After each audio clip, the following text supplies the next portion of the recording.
Hello दोस्तों, post office के GDS के अंदर एबीपीएम जो है उनके लिए वीडियो बहुत ही ज़्यादा इंपॉर्टेंट है, बहुत ही ज़्यादा मोस्ट है। दोस्तों आप लोगों को बता देता हूं कि एबीपीएम पद काफ़ी समय पहले एबीपीएम का पद नहीं हुआ करता था। पहले इसके काफ़ी अलग अलग नाम हुआ करते थे। ठीक है, बीपीएम तो काफ़ी समय पहले से भी बीपीएम ही था और उसका जब 7वां वेतन लगा तब भी बीपीएम ही नाम रखा गया था।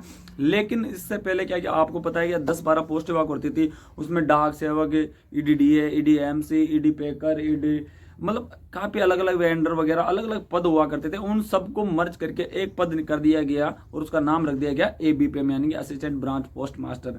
लेकिन गाइस आप लोगों को पता है इस एक करने के पीछे है ना, एक एबीपीएम का बेसिक होता था। पहले ईडीडीए होता था। ईडीडीए यानी कि डाक सेवक एक पद होता था और ज्यादातर जो एसओ में काम करते हैं ना वो डाक सेवक होते हैं। आज भी जो एसओ में काम करते हैं वो डाक सेवक है, लेकिन उनका अब उनको भी एबीपीएम ही नई जो भी वैकेंसी आती है उनको एबीपीएम लेवल 1 में ही रखा जाता है, जो कि ये गलत हो गया है शायद पहले के मुकाबले। पहले जो भी एसओ में काम करते थे वो डाक सेवक होते थे और उनका बेसिक जो बनता था वो 12,000 होता था। और सीधा सीधा नुकसान हुआ है, अब जो भी नई वैकेंसी आ रही है उसमें जितने भी एबीपीएम लग रहे हैं उनको एसओ में भी लगा रहे हैं और उनको सिर्फ 10,000 ही बेसिक दे रहे हैं। तो ये एक सबसे बड़ा नुकसान हो गया। इसके साथ एक और बड़ा नुकसान हो गया गाइस, आप लोगों को बता देता हूं कि पहले जो एबीपीएम यानी कि डाक सेवक होते थे उनका बेसिक 12,000 होता था और बीपीएम का बेसिक भी 12,000 होता था। ठीक है, तो काफी डाक सेवक अपना ट्रांसफर के साथ बीपीएम में ट्रांसफर करा लेते थे, क्योंकि ट्रांसफर का रूल है कि आपका टीआर से स्लेब और सेम होना चाहिए। ठीक है, जैसे 10,000 से 10,000 और 12,000 से 12,000।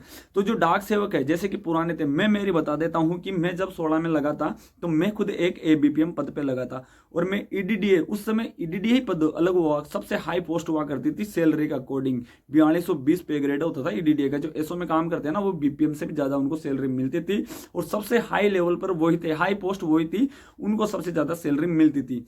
तो वो जब 7वां वेतन लगा तो सीधे जो ईडीडी वगैरह थे उनको 12,000 वाले बेसिक में दे दिया गया था। ठीक है, यानी कि मेरा भी 12,000 बेसिक हो गया था। और उसके बाद क्या होता है कि हमने जैसे ट्रांसफर लिया बीपीएम के पोस्ट पर, तो हमारा क्या हुआ कि एबीपीएम से हम बीपीएम बन गए और इसका मुझे पता था, इसलिए समय पर ही मैंने इसका ट्रांसफर ले लिया। लेकिन अब जो भी नई वैकेंसी होती है उसमें डाक सेवक पद को ही गायब कर दिया गया है। डाक सेवक कोई पद ही नहीं है, चाहे आप एसओ में कर रहे हो, वहां वर्कलोड ज्यादा है, वहां डाक सेवक की पोस्ट है, लेकिन फिर भी आप बेसिक 10,000 वाले में ही रहेंगे। ये सबसे शायद थोड़ा गलत किया है एबीपीएम के साथ। और काफी एबीपीएम लोगों को अगर पता नहीं है तो मैं आपको बता देता हूं कि ये एक बहुत बड़ा नुकसान हुआ है कुल मिला के जो एसओ में काम करते हैं उन एबीपीएम के लिए, क्योंकि अब वो बीपीएम नहीं बन सकते। ठीक है, पहले तो क्या होगी, जो वो ट्रांसफर लेते थे ना तो 12,000 से 12,000 स्लेब बीपीएम का होता था और जो अपने होम डिवीजन में 1 साल के बाद ट्रांसफर ले लेके वहां पर भी बीपीएम बन जाया करते थे। देखिए, ट्रांसफर वाला अगर सेम स्लेब में ना भी कर पाए तो लेकिन जो एसओ में काम करते हैं कायदे अनुसार वो काफी उनका वर्क होता है। जो